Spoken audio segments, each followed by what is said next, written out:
Hi everyone, this is Atisha, and today I'm going to share my audit strategy. मेरे marks कभी 33 से आगे नहीं बढ़े। लिटरली मई 24, नवंबर 24 एंड मई 25 मैंने फैकल्टी चेंज कर लिया, मैंने बुक्स चेंज कर ली और मेथड भी चेंज किया ऑडिट पढ़ने का, बट स्टिल कोई रिजल्ट में डिफरेंस नहीं आया। क्योंकि एट द एंड एग्जाम में जाके क्या होता था कि मैं सब कुछ भूल जाती थी। मुझे क्वेश्चंस देखे हुए लग रहे हैं, बट मुझे आंसर ही रिकॉल नहीं हो रहा है। अगर हो रहा है तो वो गलत रिकॉल हो रहा है। सो इस प्रॉब्लम को मैंने कैसे ओवरकम, तो मैंने सबसे पहले तो अपनी टेक्निक चेंज करी। मैंने ऑडिट को कभी भी पूरा पूरा टाइम नहीं दिया था हमेशा से, और अगर दिया भी था तो रिकॉल होने में हमेशा प्रॉब्लम आती थी। तो मैंने ऑडिट को 14, 7 और 4 डेज में डिवाइड किया था। सो फर्स्ट रिवीजन अगर मैं ऑडिट का कर रही हूँ तो मैं 14 डेज में करूंगी। इसमें कवर होगा लेक्चर्स प्लस जो भी स्टडी मटेरियल है उससे सेल्फ स्टडी करना, प्लस जो भी क्वेश्चंस है क्वेश्चन बैंक के वो सॉल्व करना। और साथ ही साथ जैसे 2-3 चैप्टर्स इकट्ठे हो गए तो उसका एक मॉक दे दिया, चैप्टर वाइज मॉक टेस्ट। ये 14 डेज में एक चंक कंप्लीट करा। ये 14 डेज हुआ, फिर उसके बाद 7 डेज का टाइम दिया ऑडिट को। 7 डेज में जितना भी 14 डेज में पढ़ा है उसको 7 डेज में कंपाइल करने की कोशिश करी। Just half of the time जो भी मैंने उसमें स्पेंड किया था।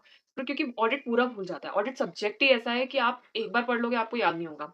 ये पूरा 7 डेज का प्लान चला। फिर जब मैंने 4 डेज में ऑडिट उठाया, तो जो टॉपिक मुझे नहीं बनते थे या मुझे बिल्कुल भी रिकॉल नहीं हो रहे, उनके मैंने लेक्चर देखे, फिर खुद से सेल्फ स्टडी किया एंड जो क्वेश्चंस मार्क करे हैं सेकंड रिवीजन में, उनको रिकॉल करने की कोशिश करी। मुझे उसमें ज़्यादा प्रॉब्लम आई थी। और ऑडिट सिर्फ रटने से काम नहीं चलेगा, उसको टाइम टू टाइम रिकॉल करना भी बहुत ज़्यादा ज़रूरी है। तो मैंने रिकॉल करने के लिए क्वेश्चंस तो सॉल्व करे ही करे हर चैप्टर के साथ, लेकिन मैंने 2 चैप्टर 3 चैप्टर मिला के एक मॉक टेस्ट दे दिया। हम chapter wise mock test series available हो जाएँगी आपको। सीए पंकज गर्ग सर हैं, उनको अपने टेलीग्राम चैनल पे शेयर करते हैं। तो मैंने उनके मॉक टेस्ट वगैरह सॉल्व करना स्टार्ट करे एंड उससे मुझे कॉन्फिडेंस आया। क्योंकि उससे क्या होता है कि आपने जो चैप्टर पढ़ा, आप उसको बैठ के 1.5 घंटा या जितने भी मिनट का वो मॉक टेस्ट है, आप उसमें बैठ के उसको रिकॉल कर रहे हो। सो रिकॉल वैल्यू से आपका ऑडिट स्ट्रांग होता है। तो आपको समझ में आता है कि आपको मॉक टेस्ट बहुत ज़रूरी है। और ऑडिट सिर्फ मगअप करने से कुछ नहीं होने वाला। रटोगे, भूल जाओगे। लेकिन ऑडिट को 3 स्टेप में समझने की कोशिश करो।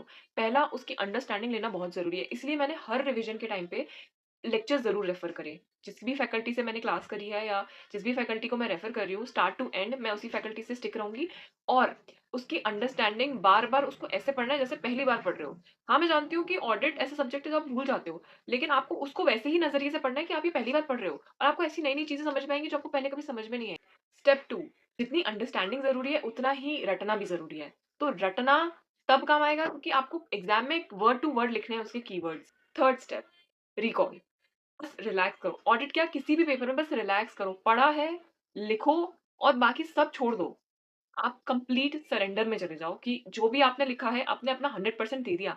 उसके आगे आप नहीं जानते क्या कैसा होगा। मुझे तक घबराहट हो रही थी ऑडिट के पेपर के बस मैं पास हो जाऊँ। बिकॉज़ मैंने अपना पूरा दे दिया, अब आईसीएआई के ऊपर है वो पास करेगा। और अपने फैकल्टी पे या तुम जिस भी मटेरियल से पढ़ रहे हो, उस पे भरोसा रखो। भाई वो इनफ है। उन्होंने कुछ सोच समझ के ही एक होलसम तुम्हारे लिए मटेरियल तैयार करके दिया है, उस पे भरोसा रखो। सिर्फ़ उसी को रेफ़र करो, 10 चीज़ें रेफ़र मत करो, टीचर्स चेंज मत करो। स्टार्ट टू एंड एक ही टीचर से पढ़ रहे हो तो उसी से पढ़ो, पढ़ने की ज़रूरत नहीं है। जो कर रहे हो वो इनफ है। अरे भाई 120 मार्क्स का पेपर आता है ना, तो अगर 100 मार्क्स का भी तुम उससे कवर कर पा रहे हो, 100 मार्क्स का याद रखना ही बहुत बड़ी बात है। सो 120 मार्क्स तो भूल ही जाओ। अगर 20 मार्क्स का आईसीएआई बाहर से भी पूछ रहा है तो 100 मार्क्स तो आपके हाथ में है। So focus on that. ना कि ये सोचे कि पूरा आना चाहिए, ऐसा नहीं होता। आईसीएआई भी कम से कम 20 मार्क्स का तो ऐसा पोर्शन रहता है कि जो वो बाहर से या थोड़ा-सा घुमा के आपकी एनालिटिकल स्किल्स टेस्ट करने के लिए पूछ रहा है। कामनेस मेंटेन करके रखो एग्ज़ाम में भी और पढ़ाई करते वक़्त भी। एग्ज़ाम में खासकर इसलिए क्योंकि बनता हुआ क्वेश्चन कभी-कभी हम लोग उसकी लैंग्वेज देख के या इतना सारा कंटेंट है एग्ज़ाम में क्वेश्चन का, उसको देख के घबरा जाते हैं। So calmness is very important examination में। सिर्फ जैसे आज कुछ टारगेट बनाया, फॉर एग्ज़ाम्पल आज मुझे करना है फोरेंसिक ऑडिट का एक चैप्टर। तो मैंने ये नहीं करना है कि 3-4 पेज है उस चैप्टर के, तो सिर्फ 3-4 पेजेज़ एक बार गो थ्रू करके देख लिए। भाई इसको याद करो, कम से कम जो भी मार्क करवाया है कि वो इम्पोर्टेंट है उसको याद करो। Quality is way more better than quantity. पूरा चैप्टर कंप्लीट करना for the sake of doing it कोई सेंस नहीं बनाता है। उसको उसमें रिटेन भी तो करना है, उसको याद भी करना है, उसको रिकॉल भी करना है। हर चैप्टर के साथ ऐसे ही चलना है। और मैंने अपनी ऑडिट की क्लासेस कंप्लीट करी थी AIR one CA career institute. Sachin Agarwal sir ने पढ़ाया था। उनकी टीचिंग मुझे बहुत अच्छी लगी। उन्होंने बहुत ही क्रिस्प वे में समझा भी दिया है और बहुत ही सरल तरीके से नोट्स में भी उतारा है। 180 पेजेज़ के नोट्स हैं एंड वो इनफ हैं, पूरा सीए फाइनल ऑडिट कंप्लीट करने के लिए।